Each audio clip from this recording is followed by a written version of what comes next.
संघ पोरीफेरा पर आधारित टोटल क्वेश्चन आज लेकर के आए हैं।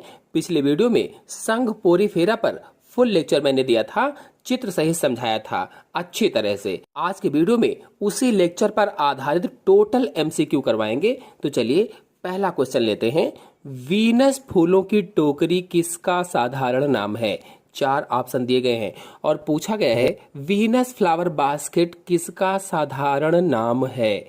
आंसर इसमें सही होगा बी, यूप्लेक्टेला का साधारण नाम वीनस फूलों की टोकरी होता है, क्योंकि आगे की ओर ये मुड़कर फूल जैसा स्ट्रक्चर बनाता है, आगे की तरफ मुड़ जाता है और मुड़कर फूल जैसा स्ट्रक्चर या फूल जैसी संरचना का निर्माण करता है।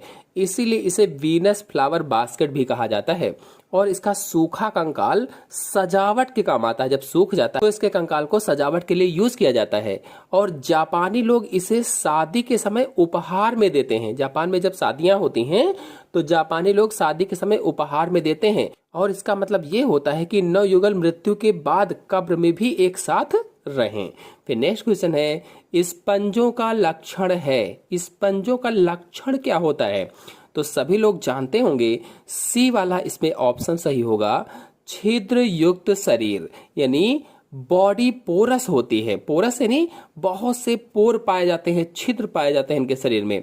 और इनके शरीर पर 2 तरीके के छिद्र होते हैं। सबसे ऊपरी सिरे पर एक बड़ा सा छिद्र होता है जिसे आस्कुलम कहा जाता है।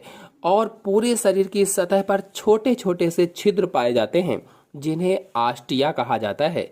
नेक्स्ट क्वेश्चन है, कॉलर कोशिकाएं पाई जाती हैं। कॉलर कोशिकाएं किस में पाई जाती हैं? तो स्पंजों में कॉलर कोशिकाएं पाई जाती हैं, अथवा संघ पोरीफेरा संघ के जंतुओं में कॉलर कोशिकाएं पाई जाती हैं। और कॉलर कोशिकाओं को कीप कोशिकाएं भी कहा जाता है, अथवा इन्हें कोइनोसाइट्स भी कहा जाता है। चाहे कीप कोशिका कहो, चाहे कॉलर कोशिका कहो, चाहे कोइनोसाइट्स कहो। और इनकी पूरी जानकारी के लिए आप टीजीटी बायोलॉजी वाला जो पार्ट 3 वाला वीडियो है उसको देखिए, पूरी अच्छी तरह से आपके समझ में आ जाएगा। फिर नेक्स्ट क्वेश्चन है, पोरीफेरा में कंकाल निर्माण करने वाली कोशिकाएं होती हैं। ऐसी कोशिकाएं जो कंकाल का निर्माण करती हैं। तो आंसर सही होगा इसमें से सी, स्क्लेरोब्लास्ट। जो स्क्लेरोब्लास्ट कोशिकाएं होती हैं, सेल्स होती हैं, ये कंकाल का निर्माण करती हैं, यानी कंटिकाओं का निर्माण करती हैं, स्पिक्यूल्स का फॉर्मेशन करती हैं। फिर नेक्स्ट क्वेश्चन है, स्पंजों के लिए कौन सा लक्षण सार्वभौमिक है? सार्वभौमिक मतलब यूनिवर्सल है, यानी स्पंजों के लिए इसमें से कौन सा लक्षण यूनिवर्सल है? तो इसमें ऑप्शन सही होगा डी, उच्च पुनरुद्भवन की क्षमता, हाई रीजनरेशन की क्षमता। रीजनरेशन मतलब ये होता है कि जैसे उंगली वगैरह कट जाती है या शरीर का कोई अंग, कोई भाग कट जाता है, वो तो तुरंत उग आए या बहुत जल्दी से उग आए, तो उसे ही रीजनरेशन कहा जाता है। और अगर पूछा जाए कि रीजनरेशन की पावर किस सेल में होती है, ऐसी कौन सी सेल्स हैं जिनमें रीजनरेशन की पावर पाई जाती है? तो आर्कियोसाइट्स, जो आर्कियोसाइट्स सेल्स होती हैं, इसमें रीजनरेशन की पावर होती है। और आपको बता दें, जो अमीबोसाइट्स होती हैं, अमीबोसाइट्स में भी थोड़ी थोड़ी सी पावर होती है, लेकिन मेन आंसर आपका आर्कियोसाइट्स होगा। आर्कियोसाइट्स सेल्स ही रीजनरेशन की पावर रखती हैं। फिर नेक्स्ट क्वेश्चन है, बाथ स्पंज होता है। बाथ स्पंज किसे कहा जाता है? नहाने का स्पंज किसे कहा जाता है? तो यू स्पंजिया को बाथ स्पंज के नाम से जाना जाता है। फिर नेक्स्ट क्वेश्चन है, मोती उद्योग के लिए कौन सा स्पंज हानिकारक है? ऐसा कौन सा इसमें से स्पंज है जो मोती उद्योग के लिए हानिकारक है? तो आंसर इसमें सही होगा बी, क्लियोना। जो क्लियोना है ये सीप के अंदर छेद बना देता है और इसीलिए इसको बोरिंग स्पंज भी कहा जाता है, क्योंकि बोरिंग में क्या होता है कि छेद बना करके पानी निकाला जाता है, धरती में छेद बनाया जाता है तो पानी निकलता है। वैसे ही ये भी छेद बना देता है सीप में, इसीलिए इसको बोरिंग स्पंज भी कहा जाता है। और ये किस वंश का है? तो डेमोस्पंजिया वंश का है, डेमोस्पंजिया। नेक्स्ट क्वेश्चन पर आते हैं, जापान में कौन सा स्पंज भेंट में दिया जाता है? ऐसा कौन सा स्पंज है जो भेंट में दिया जाता है? तो आंसर सही होगा species B, Euplectella sponge Japan में भेंट में दिया जाता है। अभी आपको बताया भी था कि शादी के अवसर पर इसको उपहार के रूप में जापानी लोग देते हैं, क्योंकि वो मानते हैं कि नवयुगल मृत्यु के बाद भी कब्र में एक साथ रहें। फिर नेक्स्ट क्वेश्चन पर आते हैं। संघ पोरीफेरा का वर्गीकरण मुख्य रूप से इस पर आधारित है। संघ पोरीफेरा का वर्गीकरण किस पर आधारित है पूछा गया है, तो आंसर सही होगा इसमें से बी, कंकाल अथवा स्केलेटन पर संघ पोरीफेरा का वर्गीकरण आधारित है। यानी इसको कितने भागों में बांटा गया पोरीफेरा को, ये कंकाल के आधार पर बांटा गया है। फिर नेक्स्ट क्वेश्चन है, कौन सी कोशिकाएं स्पंजों के शरीर से जल धारा को बनाए रखती हैं? स्पंजों के शरीर में कौन सी कोशिकाएं जल धारा को बनाती हैं? तो कीप कोशिकाएं। मैंने लेक्चर में अच्छे से समझाया था, यदि आप लोग लेक्चर नहीं देखे हैं तो मेरे चैनल पर जाकर के टीजीटी पीजीटी क्लास 3 वाला लेक्चर देख लीजिए, वहां से आपको अच्छे से समझ में आ जाएगा कि कीप कोशिकाएं क्या होती हैं। तो ये कीप कोशिकाएं ही स्पंजों के शरीर में जल धारा को बनाए रखती हैं। फिर नेक्स्ट क्वेश्चन है, इनमें से कौन स्पंज में अनुपस्थित है? इनमें से कौन सा ऐसा है जो स्पंज में अनुपस्थित है? तो तंत्रिका कोशिकाएं, संवेदी कोशिकाएं, ग्रंथि कोशिकाएं, इनमें से कोई भी नहीं है। यानी ये सभी अनुपस्थित होती हैं, या कह लीजिए कि ये सभी नहीं पाई जाती हैं। नेक्स्ट क्वेश्चन है, ल्यूकोसोलेनिया में किस प्रकार का नलिका तंत्र पाया जाता है? ल्यूकोसोलेनिया में किस तरीके का नलिका तंत्र पाया जाता है?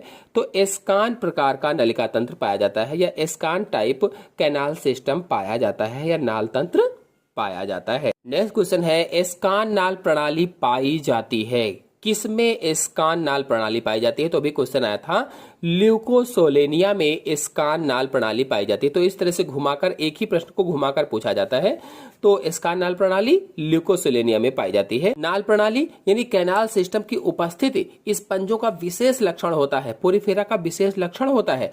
और मैंने पिछले वीडियो में आपको यानी कि लेक्चर वाले वीडियो में आपको बताया था कि एस्कान, साइकान और ल्यूकान ये 3 प्रकार के नाल प्रणालियां पाई जाती हैं, कैनाल सिस्टम होते हैं। और इनमें से जो एस्कान है सबसे सरल प्रकार की प्रणाली होती है जो ल्यूकोसोलेनिया स्पंज में पाई जाती है। और जो साइकान प्रणाली है ये स्काइफा अथवा साइकान में पाई जाती है। और जो ल्यूकान है ये स्पॉन्जिला में पाई जाती है। फिर नेक्स्ट क्वेश्चन है, साइकान में निषेचन होता है। साइकान में निषेचन कहाँ होता है? 4 ऑप्शन आपके सामने दिए गए हैं और इसमें से ऑप्शन सही होगा डी, मीसेनकाइमा के अंदर निषेचन होता है अथवा मध्योतक के अंदर निषेचन होता है। आपको बता दें कि साइकान पोरीफेरा संघ का एक समुद्री जंतु है और साइकान में कोई विशेष जनन अंग नहीं होते हैं। साइकान कैसा है? हर्माफ्रोडाइट जंतु होता है या द्विलिंगी जंतु होता है। और द्विलिंगी ऐसे प्राणी होते हैं जिनके एक ही शरीर में नर और मादा जनन अंग पाए जाते हैं। मतलब नर और मादा दोनों प्रकार के युग्मक का विकास एक ही प्राणी में होता है और इनका विकास अमीबोसाइट कोशिका से होता है, अमीबोसाइट कोशिका से। और प्रोटोगाइनी जो होता है, प्रोटोगाइनी के कारण साइकान में क्रॉस फर्टिलाइजेशन होता है, क्रॉस फर्टिलाइजेशन। और साइकान के द्वारा जल में मुक्त किए गए जो शुक्राणु होते हैं जब किसी अन्य साइकान के अंदर प्रवेश कर जाते तो मादा युग्मकों को निषेचित करते हैं। इस तरह से निषेचन हो जाता है। नेक्स्ट क्वेश्चन है, मोती उद्योग के लिए कौन सा स्पंज हानिकारक होता है? अभी देखिए क्वेश्चन आया था घुमाकर, इस तरह से पूछा गया है। तो क्लियोना स्पंज हानिकारक होता है, उसको बोरिंग स्पंज कहा जाता है क्योंकि ये ओएस्टर अथवा मोती जो प्रदान करने वाले मोलस्क होते हैं उनमें छिद्र बना देता है, सुरंग बना देता है और उन्हें नष्ट कर देता है। नेक्स्ट क्वेश्चन है, साइकान का पोला ब्लास्टुला है। पोला ब्लास्टुला, तो इसका आंसर सही होगा सी वाला, स्टोमोब्लास्टुला होता है। हम सभी लोग जानते हैं कि जो फर्टिलाइज्ड एग होता है, जो जायगोट होता है, उसमें बार बार विभाजन होता है और विभाजन के बाद कोशिकाएं विभाजित होकर के ब्लास्टुला का निर्माण करते हैं, या ब्लास्टुला बन जाता है। ये स्टोमोब्लास्टुला क्या है? तो ब्लास्टुला का एक प्रकार होता है, एक प्रकार। आपको बता दें कि स्टोमोब्लास्टुला एम्फीब्लास्टुला के विकास के समय बनी संरचना होती है। और एम्फीब्लास्टुला क्या है? तो ये पोरीफेरा संघ का लार्वा होता है या साइकान का लार्वा होता है। एम्फीब्लास्टुला क्या है? साइकान का लार्वा होता है। नेक्स्ट क्वेश्चन है, अलवणीय जल का स्पंज है। आलवड़िए a fresh water sponge is a spongilla. जो स्पॉन्जिला होता है ये आलवड़ीय जल का स्पंज होता है। अधिकांशतः स्पंज समुद्र जल में पाए जाते हैं या मैरीन वाटर में पाए जाते हैं और ताजे या आलवड़ीय जल में बहुत ही कम स्पंज पाए जाते हैं। और स्पॉन्जिला एक ऐसा ही स्पंज है जो आलवड़ीय जल में पाया जाता है या कह लीजिए कि फ्रेश वाटर में पाया जाता है। नेक्स्ट क्वेश्चन है, बेलांचली जंतु पाए जाते हैं। बेलांचली जंतु किस में पाए जाते हैं? तो आंसर इसका सही होगा बी, समुद्री जल में किनारों की ओर बेलांचली जंतु पाए जाते हैं। और आपको बता दें कि बेलांचली जंतु ये जो होते हैं गहरे समुद्र में रहने वाले पिलेजिक तथा समुद्र की तली पर रहने वाले बेंथिक कहलाते हैं। गहरे समुद्र में जो रहते हैं उन्हें पिलेजिक कहा जाता है, जो समुद्र की तली पर रहते हैं उन्हें बेंथिक कहा जाता है। क्वेश्चन है, स्पंजों में कंटिकाएं बनती हैं, किसके द्वारा बनती हैं? Spicules of sponges are formed by. तो स्पंजों में कंटिकाएं, आंसर सही होगा इसमें से सी, कंकजन कोशिकाओं के द्वारा या स्क्लेरोब्लास्ट के द्वारा बनती हैं। स्क्लेरोब्लास्ट के द्वारा, यानी कंटिकाओं का निर्माण स्क्लेरोब्लास्ट करता है। और जो थीसोसाइट्स हैं ये खाद्य पदार्थों का संग्रह करती हैं, थीसोसाइट्स। और इसमें से जो पोरोसाइट्स है, पहला वाला ऑप्शन है, ये ट्यूबुलर सेल्स होते हैं, ट्यूबुलर, और ये ऑस्टिया बनाती हैं, यानी ऑस्टिया वाले छिद्रों का निर्माण करती हैं।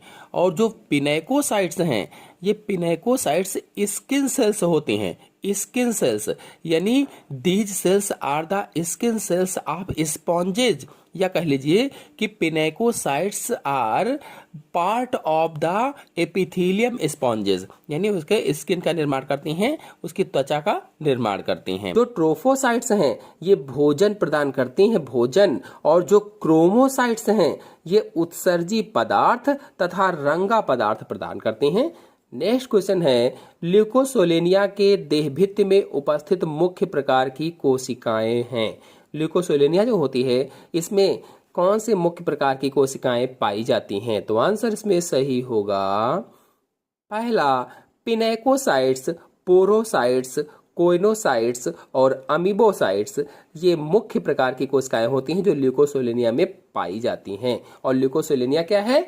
तो पोरीफेरा संघ का एक समुद्री स्पंज है। नेक्स्ट क्वेश्चन है, जानवर जो समुद्र के तल में रहता है कहलाता है, क्या कहलाता है? तो आंसर इसमें से सही होगा बी, नितलस्थ कहलाता है, नितलस्थ।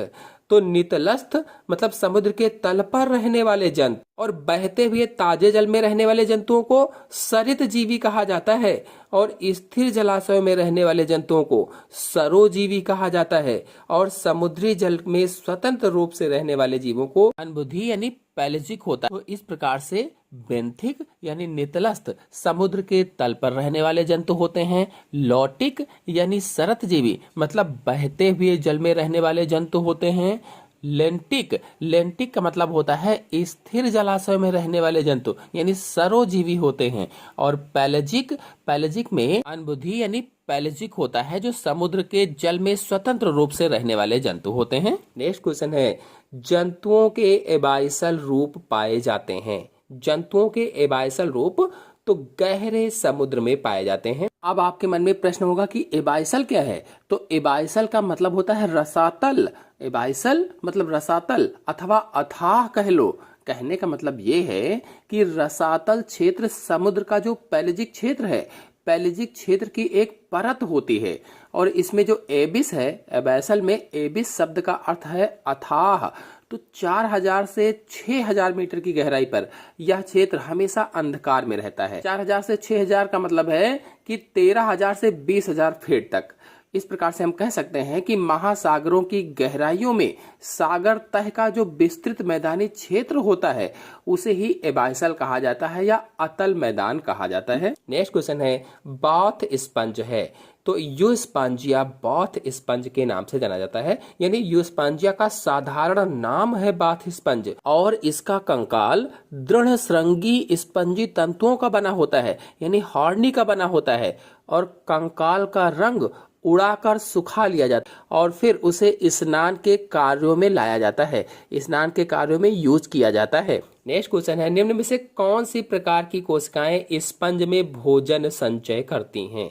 भोजन का संचय करने वाली कोशिकाओं का नाम बताना है। तो थीसोसाइट कोशिकाएं स्पंज में भोजन का संचय करती हैं। आपको बता दें, स्पंज की देहभित्ति में 3 स्तर होते हैं जिनमें विभिन्न प्रकार की कोशिकाएं होती हैं और इनमें थीसोसाइट मीसोफिल स्तर में होती हैं या मध्य स्तर में पाई जाती हैं जो भोजन का संचय करती हैं। जो ट्रोफोसाइट्स हैं ये मीसोफिल स्तर में होती हैं, इनका कार्य पोषण प्रदान करना होता है। और जो पिनैकोसाइट्स हैं ये बाहरी स्तर में होती हैं, पिनैकोडर्म कहलाती हैं। और कोइनोसाइट्स भीतरी स्तर में होती हैं जो मुख्यतः रक्षात्मक स्तर बनाती हैं। नेक्स्ट क्वेश्चन है, स्पंज में कसाभ युक्त कोशिकाएं होती हैं।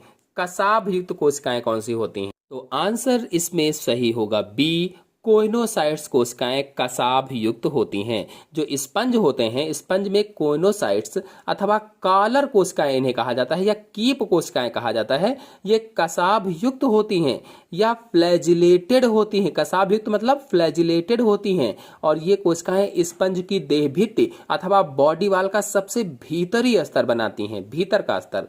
नेक्स्ट क्वेश्चन है, स्पंज में कसाभ युक्त कोशिकाएं हैं। देखिए उसी क्वेश्चन को घुमाकर पूछा गया है, तो कोइनोसाइट्स कोशिकाएं कसाभ युक्त कोशिकाएं होती हैं। नेक्स्ट क्वेश्चन है, सिलिका में कंटिका के निर्माण के लिए सिलिका क्या किया जाता है? आंसर इसमें सही होगा डी, स्पंज द्वारा समुद्री जल से निष्कर्षित किया जाता है। आपको बता दें कि स्पंजों के देहभित्ति में मीसोफिल स्तर में स्थित स्क्लेरोब्लास्ट कोशिकाएं जो होती हैं ये कंटिका का श्रावण करती हैं, स्पेक्यूल्स बनाती हैं और इनके निर्माण के लिए ये समुद्री जल के द्वारा सिलिका को निष्कर्षित करती हैं, एक्सट्रैक्शंस करती हैं। नेक्स्ट क्वेश्चन है, पैरागैस्ट्रिक कैविटी का दूसरा नाम है या पैरागैस्ट्रिक गुहा जो होती है इसका दूसरा नाम क्या होता है? तो स्पंजोसील गुहा कहा जाता है।